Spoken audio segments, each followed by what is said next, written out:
ఈ వీడియో వచ్చేసి కార్తీక మాసంలో ఒక సాటర్డే రోజు మేము వెంకటేశ్వర స్వామి గుడికి వెళ్దామని చెప్పేసి ఇద్దరం వెళ్ళామన్నమాట.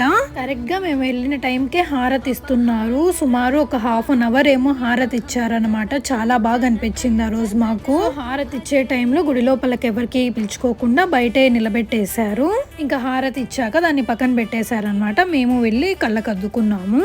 ఇంకా ఆ తర్వాత అందరినీ లోపలికి అలో చేశారు. దగ్గర నుంచి స్వామివారిని చూడ్డానికి చాలా మంచిగా అలంకరించారు ఆ రోజు అయితే. ఇంకా కార్తీక మాసం కదా, అందరూ దీపాలు వెలిగించుకునే వాళ్ళు వెలిగించుకున్నారు. అండ్ అక్కడ పూజలు కూడా చేశారు. మా దర్శనం అయిపోయాక ఇంకా బయటికి వచ్చేసి మేము కుంకుమ పెట్టుకుంటున్నాము.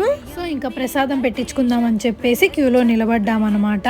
అక్కడే గుళ్ళోనే ప్రశాంతంగా కూర్చొని ప్రసాదం తినేసి నిదానంగా వచ్చాము. ఆ రోజు అయితే మైండ్ చాలా పీస్ఫుల్ గా ఉండింది. ఇంకా ఇంటికి బయలుదేరదామని చెప్పేసి స్టార్ట్ అయ్యాము. ఇదనమాట ఇవాల్టి వీడియో. Thank you for watching. Bye.